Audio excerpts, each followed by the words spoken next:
Girimallappa S Kadapatti ಅವರ ಸಾರಥ್ಯದಲ್ಲಿ ಒಳ ಮೀಸಲಾತಿ ಪರವಾಗಿ ತೀರ್ಪನ್ನು ಕೊಟ್ಟ ಸುಪ್ರೀಂ ಕೋರ್ಟ್.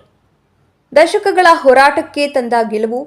ಸುಪ್ರೀಂ ಕೋರ್ಟ್ನ ಈ ತೀರ್ಪನ್ನು ಅತ್ಯಂತ ಹರುಷದಿಂದ ಸ್ವಾಗತಿಸಿ ಜಮಖಂಡಿ ನಗರದ ಎಲ್ಲಾ ದಲಿತ ಪರ ಸಂಘಟನೆಗಳು ಕೂಡಿಕೊಂಡು ಎಜೆ ದೇಸಾಯಿ ವೃತ್ತದಲ್ಲಿ ಸಿಹಿ ಹಂಚಿ ಪಟಾಕಿ ಸಿಡಿಸಿ ಸಂಭ್ರಮಾಚರಣೆಯನ್ನು ಮಾಡಿದರು. ಜೊತೆಗೆ ಶೀಘ್ರವಾಗಿ ರಾಜ್ಯ ಸರ್ಕಾರ ಈ ತೀರ್ಪನ್ನು ಒಪ್ಪಿಕೊಂಡು ಕಾನೂನು ಮೂಲಕ ಜಾರಿಗೊಳಿಸಬೇಕೆಂದು ಒತ್ತಾಯಪಡಿಸಲಾಯಿತು.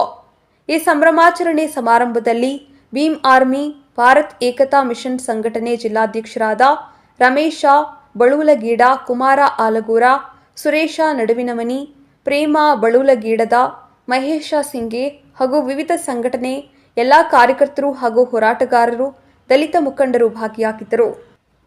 ವರದಿ ರವಿಕುಮಾರ ಸಿಂಗೆ, ಜೈ ಹೊನ್ನೂರ ನ್ಯೂಸ್ ಚಾನೆಲ್ ಉಪಸಂಪಾದಕರು, ಜಮಖಂಡಿ.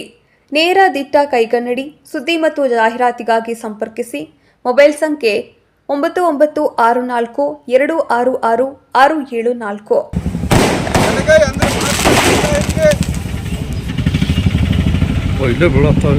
ಮಾದಿಗ ಸಮುದಾಯಕ್ಕೆ ಶೇಕಡ 6% ಮೀಸಲಾತಿ, ಜೊತೆಗೆ ಛಲವಾದಿ ಸಮುದಾಯಕ್ಕೆ 5.5% ಮೀಸಲಾತಿಯನ್ನ ಈ ಆಯೋಗ ಅಂತಿಮವಾಗಿ ಕೊಡುತ್ತೆ.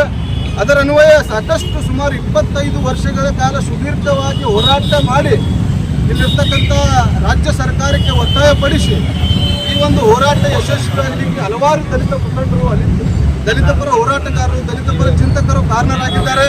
ಈ ಒಂದು ಹೋರಾಟದಲ್ಲಿ ತಮ್ಮ ಜೀವನವನ್ನೇ ಕಳ್ಕೊಂಡವರು ಉದಾಹರಣೆಗೆ ಇದ್ದಾರೆ ನಮ್ಮ ಮುಂದೆ.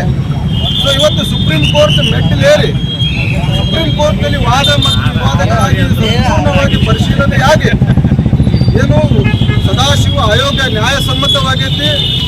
ರೈಟ್ ಮತ್ತು ಲೆಫ್ಟ್ಗಳಿಗೆ ಮೀಸಲಾತಿ ಎಲ್ಲ ಸರ್ಕಾರಗಳು ಕಡ್ಡಾಯವಾಗಿ ಕೊಡಬೇಕಂತ ಆದೇಶವನ್ನು ಹೊರಡಿಸಿದ್ದಾವೆ. ಅದನ್ನು ಸ್ವಾಗತ ಮಾಡಿ ಇಲ್ಲಿರ್ತಕ್ಕಂಥ ಏನು ಮೂಲ ದಲಿತರಿದ್ದೀವಿ ನಾವು, ರೈಟ್ ಮತ್ತು ಲೆಫ್ಟ್, ಇವರಿಗೆ ಈ ಮೀಸಲಾತಿ ಅನ್ವಯವಾಗುತ್ತೆ. ಇನ್ನು ಉಳಿದಂಥ 98 ಜಾತಿಗಳಿಗೆ ಏನು SCಗಳಲ್ಲಿ 101 ಜಾತಿ ಇದ್ದಾವೆ. ಆ 101 ಜಾತಿಯಲ್ಲಿ 98 ಜಾತಿಗಳಿಗೆ ಅಸ್ಪೃಶ್ಯತೆ ಅಂದ್ರೇ ಗೊತ್ತಿಲ್ಲ, ಜಾತಿ ತಾರತಮ್ಯ ಅಂದ್ರೇ ಗೊತ್ತಿಲ್ಲ, ಜಾತೀಯತೆನೇ ಗೊತ್ತಿಲ್ಲ, ಜಾತಿ ದೌರ್ಜನ್ಯ ಅವ್ರಿಗೆ ಆಗಂಗೇ ಇಲ್ಲ. ಆದರೂ ಇಲ್ಲಿರ್ತಕ್ಕಂಥ ಸರ್ಕಾರಗಳು ತಮ್ಮ ಬೇಳೆಯನ್ನು ಬಯಸ್ಕೊಳ್ಳಲಿಕ್ಕೆ ಅವರನ್ನು SC ಆಗಿ ಮಾಡ್ತಾರೆ. ಇಲ್ಲಿ ಅದು ದುರದೃಷ್ಟ. ಅವ್ರು ಬಂದು ಏನು SC ಪಟ್ಟಿಯೊಳಗೆ ಸೇರ್ಕೋತಾರೆ, ಇಲ್ಲಿ ಹೊಲೆ ಮತ್ತು ಮಾದಿಗರನ್ನ ಮೀಸಲಾತಿಯಿಂದ ವಂಚಿತರನ್ನಾಗಿ ಮಾಡ್ತಾರೆ. ಸೊ ಇವತ್ತು ಸದಾಶಿವ ಆಯೋಗದಿಂದ ನಮಗೆ ನ್ಯಾಯ ಸಿಕ್ಕೈತಿ, ನಾವು ಸಂಭ್ರಮಾಚರಣೆ ಮಾಡಲಿಕ್ಕೆ ಕಾರಣ ಆಗೈತಿ.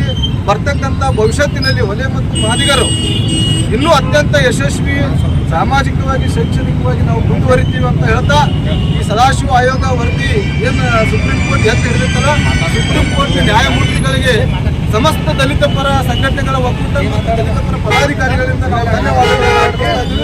ಈ ಮೂಲಕ ಈ ವಿಜಯೋತ್ಸವವನ್ನು